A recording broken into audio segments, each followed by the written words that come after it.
The year was 1887, and the silence of the high plains was a living thing. For 14-year-old Arthur McBride, it was the only constant companion he had left. It had settled into the log cabin the day his father's coughing had finally stopped, and it had deepened into something permanent, when his mother followed a winter later, claimed by a grief that had hollowed her out from the inside. Now the silence was his inheritance, as tangible as the deed to the 160 acres of unforgiving land that surrounded him on all sides. His life had shrunk to the size of his chores, splitting wood, checking his snares, tending the meager garden, and staring out at a horizon that promised nothing but more of itself. Arthur was small for his age, wiry and tough, in the way of things that have learned to bend rather than break. His face was a perpetual study in solemnity, his blue eyes holding a watchfulness that belonged to a much older man. He rarely spoke, having no one to speak to, and the sound of his own voice often startled him when he muttered to the stubborn mule or cursed a rusted hinge. The world had taught him that survival was a quiet, solitary business. Emotions were a luxury, a weight you could not afford to carry when your every ounce of strength was needed just to see the next sunrise. His grief for his parents was a stone he carried in his gut, cold and heavy, a thing he never acknowledged but was never without. He lived in a state of managed desperation, his routines a bulwark against the vast, crushing loneliness of his existence. He cooked his meager meals, patched his worn clothes, and read the same 3 books his mother had cherished, a Bible, a collection of poems, and a worn primer until the words were more familiar than his own reflection. The homestead was an island in a sea of grass, the nearest town, Harmony Creek, a 2-day ride away, and he had no reason to go there. The townsfolk knew his story. They saw him as an unfortunate footnote, the orphan boy clinging to a lost cause. Their pity felt sharper than their scorn, so he stayed away, embracing the isolation that had been thrust upon him. He was a ghost haunting the edges of his own life, a boy frozen in the amber of his loss. One evening, as the sky was bruising into the deep purples and oranges of twilight, a storm rolled in from the west. It came without warning, a dark wall of cloud that swallowed the mountains and galloped across the plains. The wind rose to a howl, a roar and mournful sound that seemed to tear at the very foundations of the cabin. Arthur had just finished securing the mule in its lean-to and was battling his way back to the door when he saw Eater's shape crumpled near the creek bed, almost lost in the whipping grass and gathering gloom. Caution was an instinct drilled into him by his father. Out here, the unexpected was rarely a friend. It could be a predator, or worse, a man with bad intentions. He flattened himself behind a rocky outcrop, his heart a frantic drum against his ribs, and squinted through the rain-lashed air. It was not an animal. It was a person, small and still. He watched for a long moment, the rain plastering his hair to his scalp, his mind racing through a dozen grim possibilities. Then a flash of lightning illuminated the scene, and he saw the dark braids, the buckskin dress, the unmistakable profile. It was a native woman. Every fearful story he had ever heard in Harmony Creek came rushing back, tales of raids, of bitter land disputes, of a people who had every reason to despise settlers like him. His father had been different. He had spoken of the Cheyenne with respect, trading with them fairly and counseling a peace that few others seemed to want. But his father was gone. To help her was to invite a world of trouble he was not equipped to handle. To leave her was to let the storm and whatever had brought her down finish the job. He saw her stir, a faint, weak movement, a hand clutching at her side. He could see the dark stain spreading on her dress even from this distance. The stone of grief in his gut seemed to shift. He thought of his mother, her body growing colder in her bed while he had watched, helpless. He had been a boy then, powerless. He was still a boy now, but this was different. This was a choice. The wind howled like a thing grieving, and in its cry, Arthur made his decision. He pushed himself to his feet and ran, not toward the safety of his cabin, but toward the fallen stranger. She was younger than he first thought, perhaps only a few years older than himself. Her face, beautiful and angular, was pale beneath its copper tone, her lips tinged with blue. Her leg was twisted at an unnatural angle, the bone clearly broken, and a deep, ragged gash in her side was bleeding sluggishly. Her eyes fluttered open as he knelt beside her, dark and filled with a mixture of pain and fierce, defiant mistrust. She flinched as he reached for her, a low sound of warning in her throat. "I mean you no harm," Arthur said, his voice rusty and rough. The words felt foreign on his tongue. "You will die out here." He did not know if she understood his words, but she must have understood the desperation in his tone.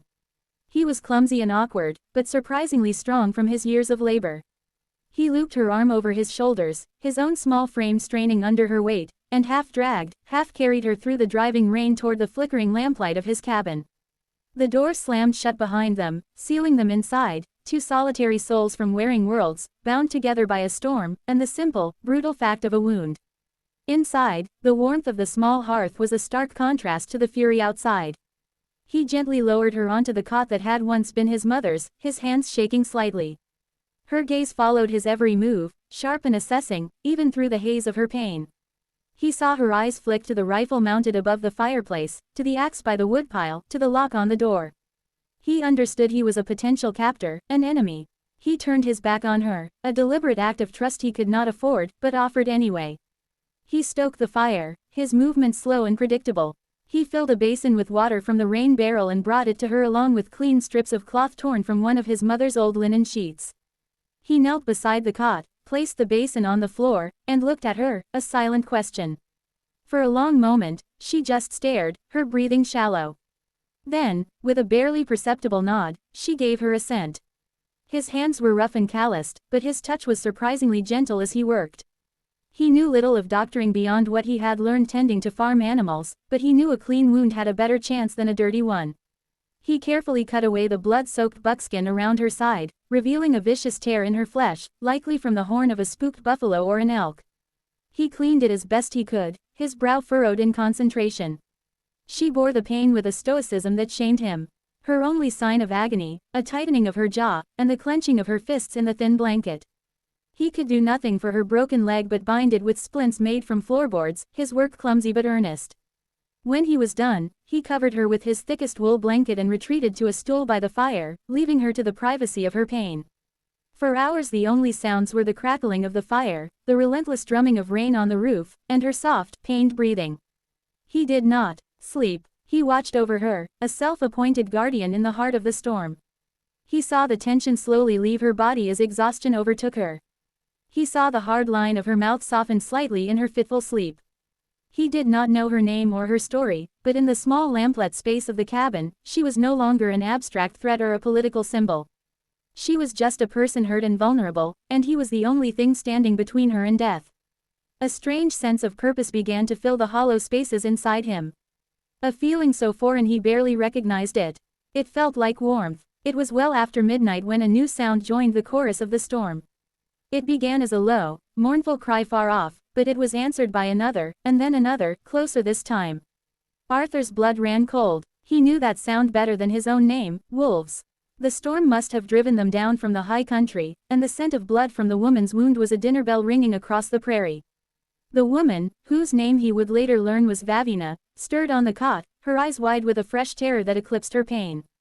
She whispered a single word in her own tongue, a word that needed no translation.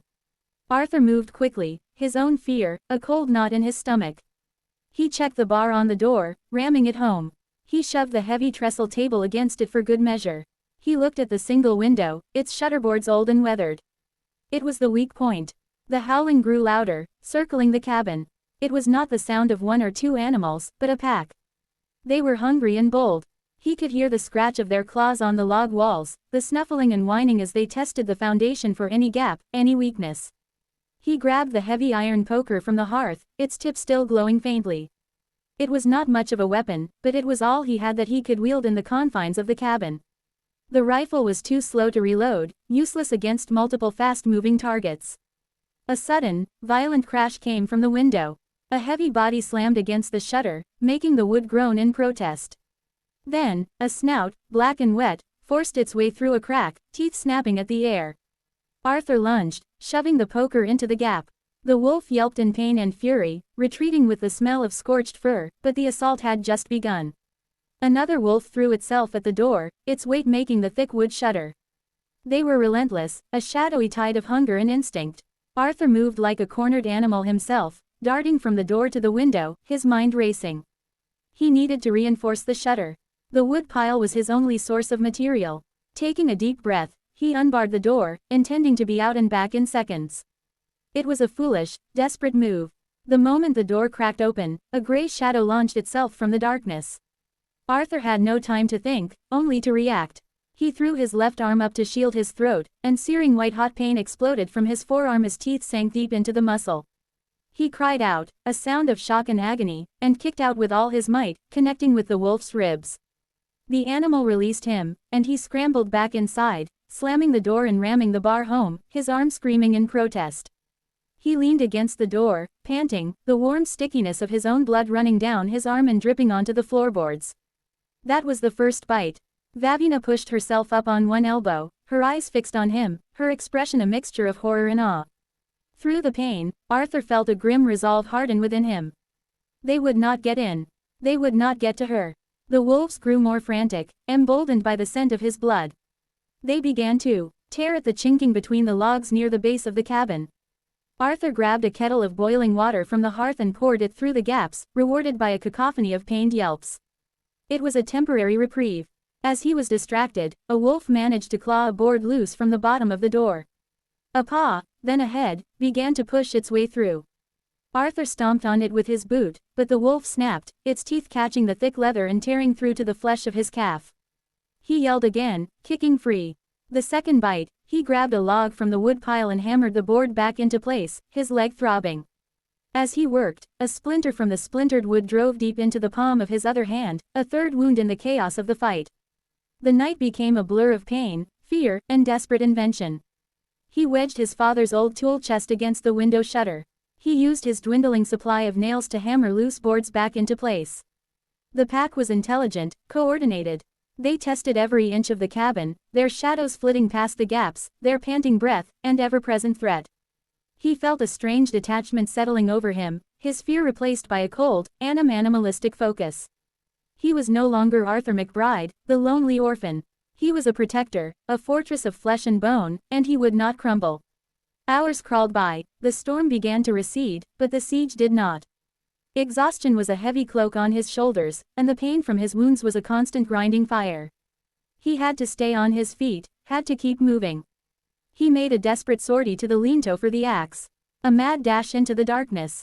A wolf sprang from the shadows, clamping onto his thigh.